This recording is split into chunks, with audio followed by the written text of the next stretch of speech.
China is bouncing back from the effects of coronavirus, and the world is watching to see what they can expect from life after lockdown.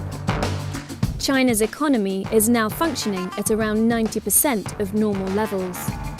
90% is an incredible achievement, but in practice it will feel very, very strange. A 90% economy may not sound too bad, but for many it could be catastrophic. Some of the worst unemployment numbers in this country's history. 6.6 million plus people laid off in a single week. It wouldn't be that surprising if we think we're kind of through the worst of it, we end the lockdown, and then things start to get even worse. As global lockdowns ease, the economy faces the greatest challenge in living memory.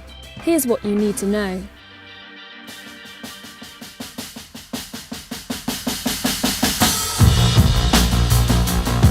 In China, factories are up and running, classrooms are full, restaurants are open, but the economy has not returned to normal. In fact, it's operating at around 90% of usual levels. And as lockdowns ease elsewhere, this 90% economy could be what the rest of the world has to look forward to. Regardless of how countries have dealt with the pandemic, it's becoming clear that once businesses have to operate with social distancing in place, the economy can be expected to shrink by about 10%, whether that's in South Korea, America, or Sweden. But the missing 10% will mean life will feel far from normal. In China, large chunks of everyday life are missing. Having collapsed in January, consumer footfall has recovered to about half its previous levels. Hotel occupancy is still down by around 50%, and 75% fewer people are flying.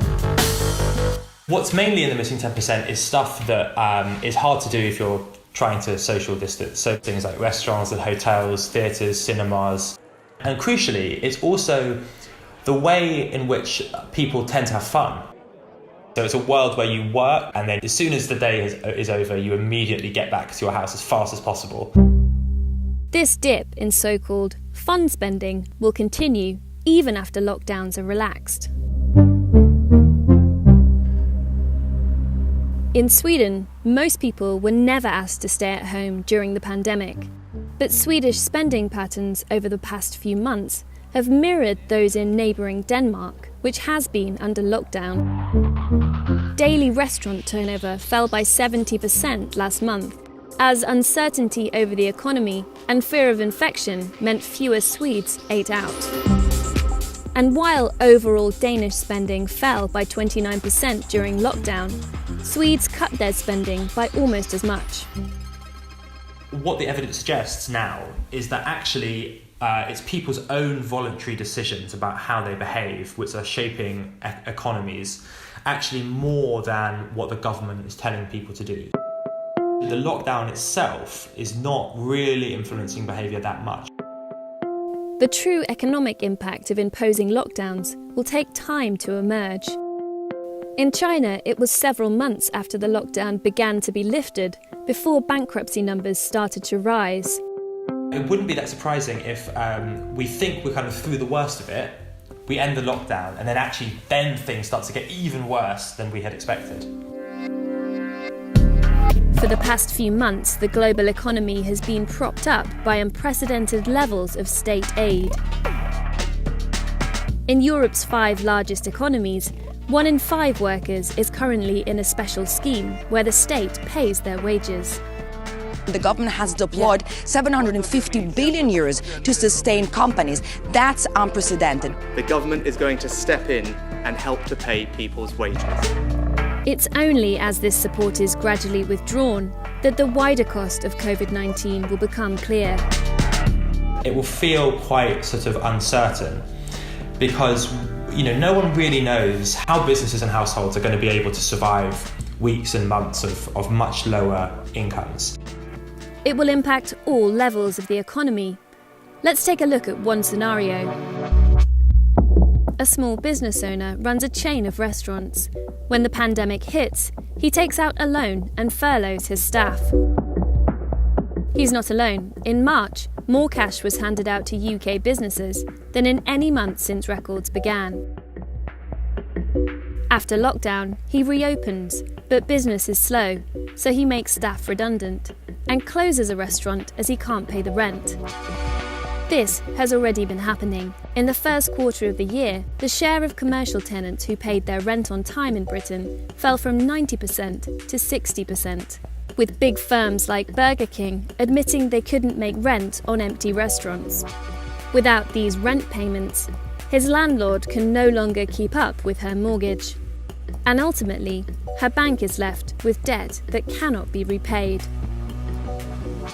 The problem with all of these losses across the economy is that someone eventually has to sort of admit that they are going to bear these losses, and the kind of consequences of that for business confidence and for investment could be very significant. If you are concerned that your customers or your tenants or whoever is not going to actually be paying the money they owe you, then making new investments is not just risky, it's actually completely impossible to price because everything is so unstable. And so the risk of that is that things like investment get cut back massively, and that will have very large effects. Key economic factors already indicate that the world is facing a prolonged recession. Already, unemployment in America is at its highest rate since the Great Depression. But these losses will not be felt equally. To see how, let's go back to our restaurant owner. The industries hit hardest by the COVID-19 pandemic are labour-intensive and rely on an army of low-paid workers. And it is these people who are particularly likely to lose their jobs.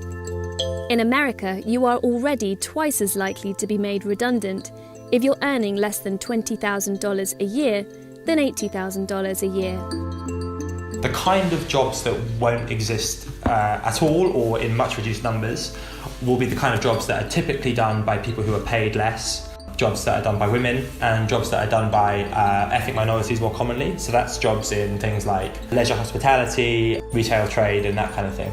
So I think you could expect unemployment to be really concentrated in certain groups. And these economic changes will shape the political agenda in the post-lockdown world.